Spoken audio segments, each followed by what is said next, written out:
Hello guys, അസ്സലാമു അലൈക്കും, നമസ്കാരം. എല്ലാവർക്കും ഒരു പുതിയ വീഡിയോയിലേക്ക് സ്വാഗതം. ഞാൻ എന്റെ ഫാമിലിനെ ഖത്തറിലേക്ക് കൊണ്ടുവരാൻ ശ്രമിക്കുന്ന സമയത്ത് കുറെ വീഡിയോ കാര്യങ്ങളൊക്കെ ഞാൻ റിസർച്ച് ചെയ്തിരുന്നു. അപ്പൊ എല്ലാ വീഡിയോസിലും കൂടുതലും ഞാൻ കണ്ടത് 20,000 റിയാൽ ശമ്പളം വേണം, 30,000 റിയാൽ ശമ്പളം വേണം, അല്ലെങ്കിൽ 15,000 റിയാലിനേക്കാളും മുകളിൽ ശമ്പളം വേണം എന്നുണ്ടെങ്കിൽ നമ്മൾക്കൊരു ഫാമിലി ആയിട്ട് ഖത്തറിൽ താമസിക്കാൻ പറ്റും. പക്ഷെ ഇന്നത്തെ വീഡിയോയിൽ ഞാൻ നിങ്ങളോട് ഷെയർ ചെയ്യാൻ പോകുന്നത് എൻ്റെ റിയൽ ലൈഫ് എക്സ്പീരിയൻസ് ആണ്.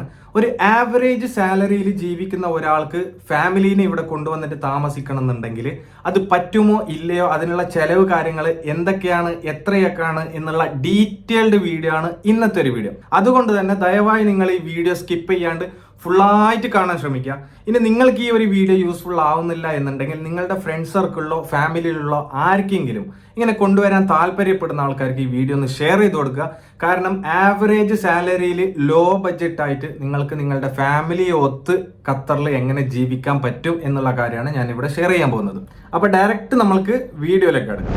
എല്ലാവർക്കും അറിയുന്ന പോലെ തന്നെ ഖത്തറിലേക്ക് ഒരു വിസ അത്യാവശ്യമാണ്. വിസയെ കുറിച്ചിട്ട് കുറെ കാര്യങ്ങൾ സംസാരിക്കാനുള്ളത് കൊണ്ട് തന്നെ അത് വേറൊരു വീഡിയോയിൽ ഞാൻ ചെയ്യാവുന്നതാണ്. അതിനെ കുറിച്ച് നിങ്ങൾക്ക് അറിയണം എന്നുണ്ടെങ്കിൽ ദയവായി താഴെ കമന്റ് ബോക്സിൽ കമന്റ് ചെയ്യുക, അല്ലെങ്കിൽ എന്റെ ഇൻസ്റ്റാഗ്രാമിൽ മെസ്സേജ് അയച്ചാൽ എനിക്കറിയാവുന്ന രീതിയിൽ പറഞ്ഞു തരുന്നതായിരിക്കും. ചെലവുകളെ കുറിച്ചിട്ട് സംസാരിക്കുകയാണെങ്കിൽ ഏറ്റവും ആദ്യം വരുന്നത് അക്കോമഡേഷൻ ആണ്. അത് ഏരിയ ടു ഏരിയ ഡിപ്പെൻഡ് ആണ്. പിന്നെ നിങ്ങൾ എടുക്കുന്ന സ്റ്റുഡിയോ ആണോ 1 BHK ആണോ ഇതൊക്കെ അനുസരിച്ചിട്ടാണ് ഉണ്ടാവുക. ഇനി സ്റ്റുഡിയോ എന്താണെന്ന് അറിയാത്ത ആൾക്കാരുണ്ടെങ്കിൽ നമ്മളുടെ പ്രീവിയസ് വീഡിയോ കണ്ടാൽ മതി. നമ്മളൊരു ഹോം ടൂർ ചെയ്തു വെച്ചിട്ടുണ്ട്. ടൈം ഏരിയ അല്ലാണ്ട് കുറച്ച് ഔട്ടർ ഏരിയാസിലൊക്കെ നോക്കുകയാണെങ്കിൽ അക്കോമഡേഷന് 1300 റിയാൽ മുതൽ നിങ്ങൾക്ക് സ്റ്റുഡിയോ ടൈപ്പ് അപ്പാർട്ട്മെന്റ് നിങ്ങൾക്ക് കിട്ടാൻ സാധ്യത ഉണ്ട്. ഒരു ആവറേജ് ഒരു 1500 1600 ബഡ്ജറ്റ് നിങ്ങൾക്ക് ഉണ്ടാണെങ്കിൽ അത്യാവശ്യ സൗകര്യപ്രദമായ നിങ്ങൾക്ക് സ്റ്റുഡിയോ കിട്ടാവും. അക്കോമഡേഷൻ എടുക്കുമ്പോൾ ശ്രദ്ധിക്കേണ്ട കാര്യം, നിങ്ങൾ എടുക്കുന്ന റെന്റിൽ തന്നെ water and electricity almost included ആവാറുണ്ട്. അതിന്റെ കൂടെ തന്നെ നിങ്ങൾക്ക് വൈഫൈയും മെയിൻ്റനൻസും കിട്ടുകയാണെങ്കിൽ ബഹുഗേമമായിരിക്കും. പിന്നെ അതേപോലെ തന്നെ നിങ്ങൾ എടുക്കുന്ന സമയത്ത് ടെമ്പററി ആയിട്ട് എടുക്കുന്ന ആൾക്കാരാണെങ്കിൽ നിങ്ങൾ ഫർണിഷ്ഡ് എടുക്കാൻ ശ്രമിക്കുക. ഇനി പെർമനന്റ് ആയിട്ട് എടുക്കുന്ന ആൾക്കാരാണെങ്കിൽ നിങ്ങൾ അൺഫർണിഷ്ഡ് ഫ്ലാറ്റ് എടുത്തതിന് ശേഷം അതിലേക്ക് വേണ്ട നിങ്ങൾക്ക് കസ്റ്റമൈസ് ചെയ്തിട്ട് നിങ്ങൾ ഫർണിച്ചർ സെക്കൻഡ് ഹാൻഡോ പുതിയതോ മേടിക്കാനുള്ള സൗകര്യങ്ങളൊക്കെ ഉണ്ട്. അങ്ങനെ ഒന്ന് ശ്രദ്ധിച്ചാൽ മതി. ഇനി അടുത്തൊരു മേജർ ചെലവ് എന്ന് പറയുന്നത് ഗ്രോസറിയാണ്, അല്ലെങ്കിൽ ഫുഡിന്റെ ചെലവാണ്. അത് നമ്മൾ പേഴ്സൺ ടു പേഴ്സൺ ഡിപ്പെൻഡ് ആണ്. നമ്മൾ ഏത് രീതിയിൽ എത്ര നേരം അല്ലെങ്കിൽ എന്തൊക്കെ ഫുഡൊക്കെ കഴിക്കുന്നത് ഇതിനൊക്കെ അനുസരിച്ചിട്ടാണ്. എന്നിരുന്നാലും ഒരു കപ്പിളിന്, ഒരു husband and wife budget oriented ആയിട്ട് താമസിക്കാൻ പ്ലാൻ ഉണ്ടെങ്കിൽ ഏകദേശം ഒരു 500 മുതൽ 1000 റിയാൽ ഉണ്ടെങ്കിൽ അത്യാവശ്യം കുഴപ്പമില്ലാത്ത രീതിയിൽ 3 നേരവും ഫുഡ് കുക്ക് ചെയ്തിട്ട് കഴിക്കാൻ പറ്റും. നിങ്ങളുടെ കംഫർട്ടിനനുസരിച്ചിട്ട് ഇത് വേരി ആവാൻ സാധ്യതയുണ്ട്. ഇനി ഗ്രോസറിന്റെ സെക്ഷനിൽ തന്നെ പറയാനുള്ളതാണ്, നമ്മൾക്ക് കുക്ക് ചെയ്യാനുള്ള ഗ്യാസ് അത് വേണമല്ലോ. ഗ്യാസ് റീഫിൽ ചെയ്യുന്ന സമയത്ത് 20 റിയാൽ മുതൽ 22 റിയാൽ ഇങ്ങനെയൊക്കെയാണ് അതിന് റീഫില്ലിംഗ് ചാർജ് വരുന്നുള്ളത്. അത് ആദ്യം ഒരു ഗ്യാസ് മേടിക്കുമ്പോൾ നമ്മൾക്ക് 250 റിയാലോ 300 റിയാലോ എന്തോ നമ്മൾക്കൊരു ആദ്യം ഇനീഷ്യൽ പേയ്മെന്റ് ചെയ്യേണ്ടതുണ്ട്. ഇനി അടുത്തതായിട്ട് ട്രാൻസ്പോർട്ടേഷൻ ആണ്. നമ്മൾക്ക് പബ്ലിക് ആയിട്ടുള്ള ട്രാൻസ്പോർട്ടേഷൻ എന്ന് പറയുന്നത് മെട്രോ ഉണ്ട്, ടാക്സി ഉണ്ട്, ബസ് ഉണ്ട്. ഇത് 3 മേജറായിട്ട് കണ്ടുവരുന്നത്. ഫ്ലൈറ്റ് ഉണ്ട്, പക്ഷെ അത് ഇന്റർനാഷണലാണ്.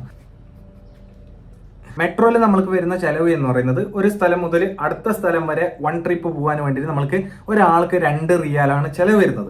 അതേപോലെ തന്നെ ബസ്സിലാണെങ്കിൽ അത് 3 റിയാൽ മുതൽ കുറെ ദൂരമുള്ള ലൊക്കേഷനിലേക്കൊക്കെ 7 റിയാലാണ് വരുന്നത്.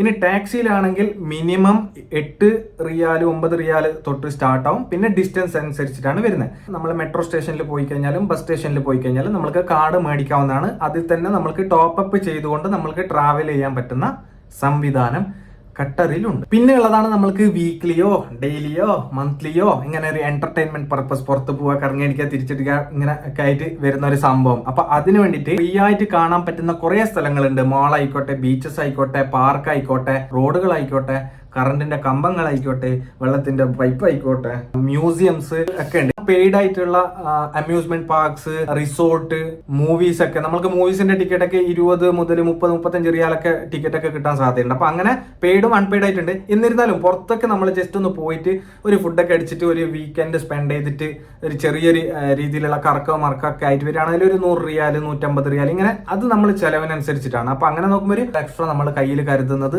സേഫ് ആയിരിക്കും. ഇപ്പൊ ചിലർക്കൊക്കെ ചിലർക്കൊക്കെ തോന്നും നമ്മൾ പുറത്തൊക്കെ പോയിട്ട് ഫുഡ് അടിക്കുകയാണെങ്കിൽ എത്ര ചിലവുണ്ടെന്നൊക്കെ തോന്നാൻ സാധ്യത ഉണ്ട് അല്ലെ. അപ്പോൾ അതൊക്കെ റെസ്റ്റോറന്റ് ടു റെസ്റ്റോറന്റ് ഡിപെൻഡ് ആണ്. പിന്നെ അതേപോലെ നമ്മൾ കഴിക്കുന്ന ഫുഡിനനുസരിച്ചിട്ട്. എന്നിരുന്നാലും ഒരു റെഫറൻസിന് വേണ്ടിയിട്ട് പറയാം, ചിക്കൻ ബിരിയാണി 10 റിയാലിന് കിട്ടുന്ന സ്ഥലങ്ങൾ പോലും ഖത്തറിലുണ്ട്. നിങ്ങൾ കഴിക്കുന്ന ഫുഡിനനുസരിച്ചിട്ടും റെസ്റ്റോറന്റിനനുസരിച്ചിട്ടും സ്ഥലങ്ങളനുസരിച്ചിട്ടും വേരി ആവാൻ സാധ്യതയാണ്. നോക്കേണ്ടത് മെഡിക്കൽ എക്സ്പെൻസസ് ആണ്. നമ്മൾക്ക് ഒരു ഹെൽത്ത് കാർഡ് ഇവിടെ ഗവൺമെന്റിന്റെ സൈഡിൽ നിന്ന് കിട്ടും. അതിന് 100 റിയാൽ മാത്രമാണ് ചെലവ്. അത് എല്ലാ വർഷവും നമ്മൾക്ക് റിന്യൂ ചെയ്ത് കഴിഞ്ഞാൽ ഒട്ടുമിക്ക എല്ലാ ട്രീറ്റ്മെന്റും അതിൽ കവർ ആവുന്നതാണ്. പിന്നെയുള്ള ചെലവ് എന്ന് പറയുന്നത് കമ്മ്യൂണിക്കേഷൻ ആണ്. ഇവിടെ മേജറായിട്ട് 2 നെറ്റ്വർക്ക് ആണുള്ളത്, ഒന്ന് വോഡാഫോനും ഒന്ന് ഒരിടവും. 60 റിയാൽ മുതലൊക്കെ പോസ്റ്റ് പെയ്ഡ് അവൈലബിൾ ആണ്. അല്ല പ്രീപെയ്ഡ് എടുക്കുകയാണെങ്കിൽ നിങ്ങൾക്ക് ആവശ്യമുള്ള രീതിയിൽ കസ്റ്റമൈസ് ചെയ്ത് എടുക്കാവുന്നതാണ്. പിന്നെ ഇതിലൊന്നും പെടാത്ത കാര്യങ്ങളാണ് നമ്മൾ ഷോപ്പിംഗ് ചെയ്യുക, അങ്ങനത്തെ ഇങ്ങനത്തെ. അതൊക്കെ ഓരോരോ ആൾക്കാരുടെ ചെലവിനനുസരിച്ചിട്ട് വരുന്ന കാര്യങ്ങളാണ്. അപ്പൊ അതുകൊണ്ട് നമുക്ക് സ്പെസിഫിക് ആയിട്ട് അതിനെ പറയാൻ പറ്റൂല. ഇനി വണ്ടിയൊക്കെ ഉള്ള ആൾക്കാർക്കാണെങ്കിൽ എന്തായാലും അറിയാം. ഇനി വണ്ടി ഇല്ലാത്ത, വണ്ടി മേടിക്കാൻ ആഗ്രഹിക്കുന്ന ആൾക്കാരാണെങ്കിൽ സെക്കൻഡ് ഹാൻഡ് വണ്ടിയൊക്കെ ഇഷ്ടംപോലെ നമ്മൾ ഓൺലൈനിൽ കാര്യങ്ങളിലൊക്കെ തപ്പിയെടുക്കാൻ പറ്റും.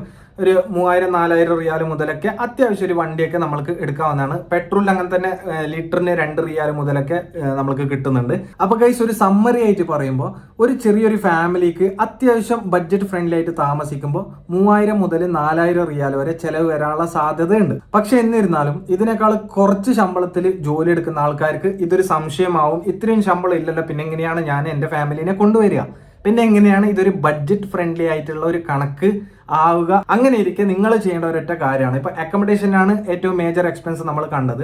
നിങ്ങൾ നിങ്ങളുടെ കമ്പനിയോടോ മുതലാളിയോടോ നിങ്ങൾക്ക് അക്കോമഡേഷന്റെ അലവൻസോ അക്കോമഡേഷനോ അല്ലെങ്കിൽ അക്കോമഡേഷന് നിങ്ങൾക്ക് ചിലവാകുന്നതിന്റെ ഒരു ചെറിയൊരു ഷെയർ കമ്പനിയിൽ നിന്ന് നിങ്ങൾക്ക് റിക്വസ്റ്റ് ചെയ്ത് മേടിക്കാൻ പറ്റിക്കഴിഞ്ഞാൽ നിങ്ങളുടെ ബഡ്ജറ്റ് കുറച്ചും കൂടി കുറക്കാൻ പറ്റും. അതേപോലെ തന്നെ ഗ്രോസറിയിൽ പറഞ്ഞ എമൗണ്ടിനേക്കാൾ കുറച്ചും കൂടി താത്താൻ പറ്റുകയാണെങ്കിൽ അതും നിങ്ങൾക്ക് കൺട്രോൾ ചെയ്യാൻ പറ്റും. അതേപോലെ തന്നെ പുറത്ത് പോയിട്ട് ചെലവാക്കുന്ന ഒരു എമൗണ്ട് നമ്മൾക്ക് മാക്സിമം ബഡ്ജറ്റ് ഫ്രണ്ട്ലി ആയിട്ട് നോക്കാൻ പറ്റിക്കഴിഞ്ഞാൽ അവിടെയും കുറവാക്കാൻ പറ്റും.